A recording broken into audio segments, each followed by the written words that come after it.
Okay, so this is a hand I played at 16NL Zoom on Stars. Um, I don't have any stats on this guy in Under the Gun +1, but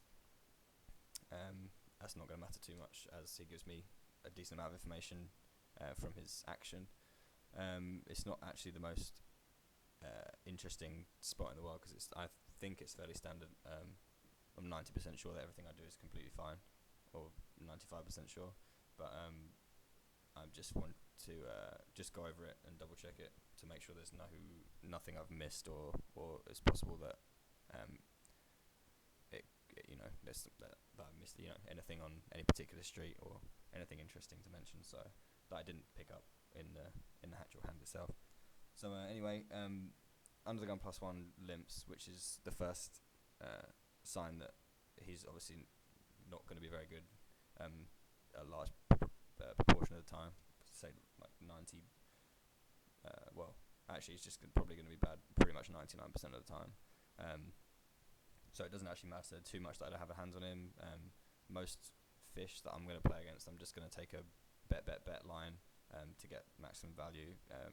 The most fish just will tend to play passively with weaker hands when checked to, but they all still call bets with those hands, which is why it makes more sense to just, as a rule, just bet 3 streets purely for value. So when he limps, I'm just thinking, this guy's not very good at all, and I'm looking to try and play a pot with him. With this hand in the big blind, everyone folds to me, and I made a raise, which I'm actually not too happy with because it's not big enough. I could have made like 56 or 64, and that would have been much more reasonable. But I didn't, unfortunately. Not the end of the world. I know he's going to call when he limps. He's going to call like his whole range that limps. Well, pretty much because he's a fish. He's just going to want to see the flop because whatever he's limped with, he wants to see a flop with.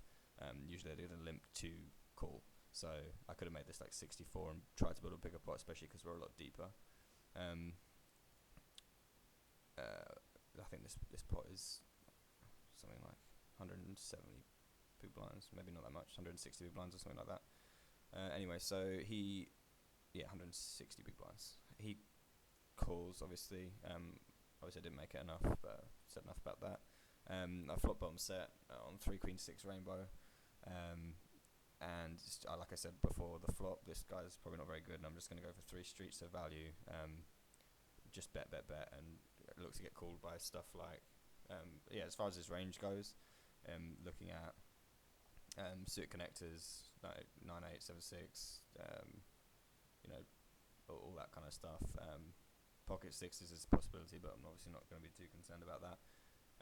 5-4 suited, 6-3 suited. Obviously, 6-3 suited is going to be way less likely because I have 2 of the 3s. So there's not many combos of that left. I think, his most likely hands are going to be, suited aces, suited connectors, low suited connectors. Either wanted to see a flop. Not a lot of Queen X actually in his limp calling range before the flop. Stuff like King Queen, I'd expect him to raise. Maybe he would limp call, depending on how terrible he is, something like Queen 8 suited. But that would be pretty much, or Queen 8 or Queen 9 suited. I expect him to open Queen 10, unless he's just completely passive and he's limping like a way wider range than I could be able to see from the stats that I have. I only have 14 hands. So I just have to assume in a vacuum that it's going to be something along the lines of that range. Pocket sixes, 5-4, suited connectors. So with that in mind, I'm going to be betting to get value from, since I don't think there's many queens at all in his range, getting value from 6x. So ace-6, 7-6, 8-6, 9-6 suited, all those hands, and 5-4 suited as well, that he might have them called. So I bet, and he instantly pots me to 273. I think when he does this, is there just a large chance that he's just spazzing off with random cards. I would have expected him to call a lot with his 6x, but maybe not some of his 6x that has backdoors. So stuff like 7-6 of diamonds, or 7-6 of spades, 8-6 of spades, 8-6 of diamonds, stuff like that. But like I said, I don't think there's a lot of queen x in his range, and even if he did have something like queen 8 of spades or something, I wouldn't expect him to necessarily pot this. I think he'd have enough future showdown value to maybe just call. But I think that those are his most likely hands. He's most likely spazzing off, and I'm obviously thinking about how much money I can get from him. I think the best play is going to be to just call, obviously, because as far as raising goes, I don't think I'm going to get value from anything that's in his range that I've defined, apart from pocket sixes, which have me crushed, obviously. Not that I'm worried about them. So the only thing I think that's going to continue after I raise, given that range, is going to be something like 5-4 suited, which I don't mind letting continue to bluff on future streets. So I think the best play is going to be very clearly to just call and then check to him on every single turn. I do just call and turns an 8 of spades. I think this is a really easy check call, like I said. The 8 of spades doesn't complete any draw, like the 5-4 doesn't get there. Stuff like 6-8 that he might have tried to raise the flop with, that I put in his range, stuff like 6-8 of diamonds would now be betting for value, and obviously still going to be betting his pocket sixes. Stuff like 5-4 of spades, obviously still going to be betting probably 5-4 diamonds or whatever suited 5-4 he has. That queen 8 suited that I put in his range, but I really don't expect him to have that pretty much ever. And then his backdoor spades are all going to be betting as well. So I'm never losing to this bet other than to pocket sixes. So it's obviously, I'm pretty excited about this. He's bet pot, and it's just going to be another clear call. Another thing about this turn is that, given that it doesn't complete any draws, I don't expect. Well, this guy's pretty bad, and if it was a better player, I wouldn't expect him to think I was going to fold many hands on this turn, given that his range is so weak,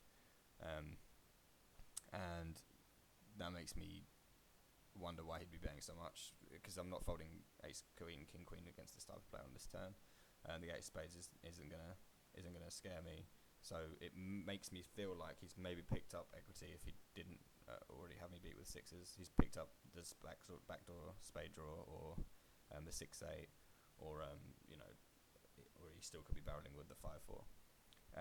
So I think that it's a very clear call, and then just to reevaluate the river. But I'm pretty much not folding on any river card, and I'll be checking pretty much every single. Well, I'll be checking every river, because I don't think that I can bet any river and it make any sense as far as me getting value from a bet, because there's no river that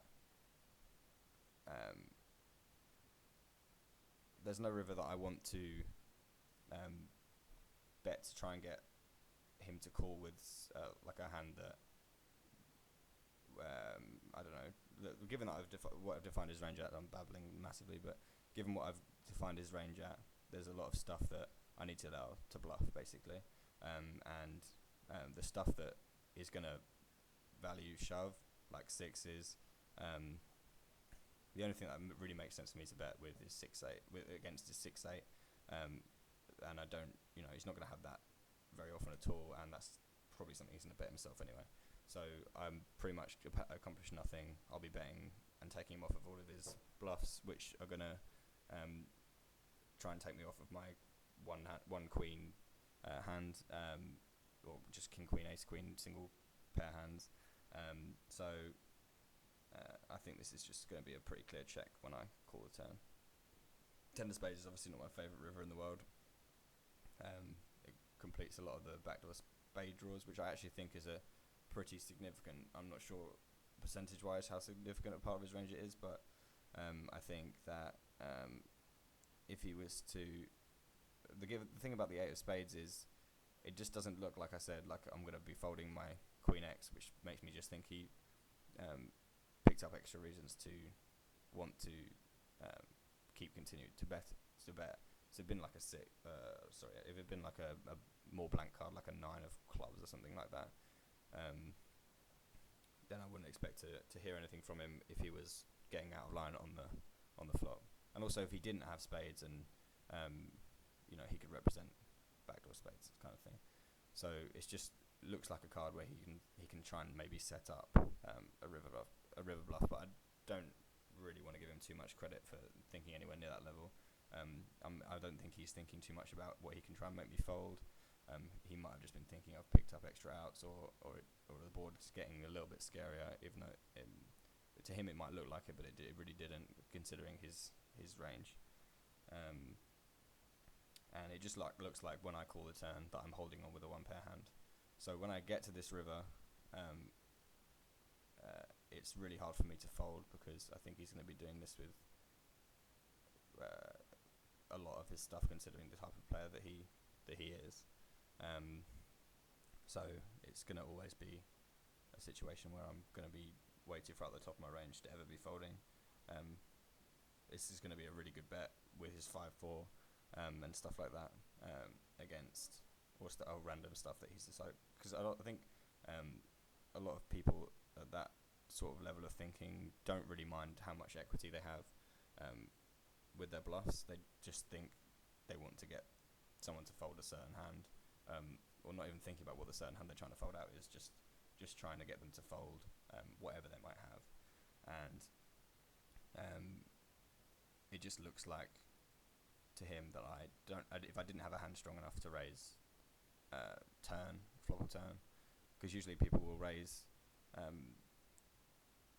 strong to super strong hands on the turn when the flush draw and sort of another straight draw comes along. But given that his range is fairly well defined on the turn, and I crush the large majority of it, I don't need to raise. I can take advantage of that and see a river and let him think he can bluff me off with his 5-4 and his whatever he's decided to turn into a bluff. And so yeah, when he jams the river, I think it's a pretty standard call. I'm open to someone telling me otherwise and explaining it, but I think it's a pretty clear call, and he does end up turning up with the backdoor nut flush draw, or the backdoor nut flush, which he decided to raise the flop with. So yeah, I think obviously I think the interesting thing about the hand is the turn when I think I'm not sure, like I said, the percentage I give to him of backdoor spades, but I just think that when the spade comes on the turn, it looks a lot like I'm not folding, but that he's found another reason to continue betting, given that I don't expect him to be thinking a lot about what my range is, other than I want him to fold, and I think the extent of his thinking is going to be he has a queen, and given that I'm just pretty much at the exact top of my range for my line, there's no way I can ever be folding, and I'm pretty sure it's going to be a losing play to fold here in the long run. So I call and lose and hopefully learn something for future. I'm going to show this to a few people and see what they think, but I'm fairly sure this is fairly standard. So yeah, thanks.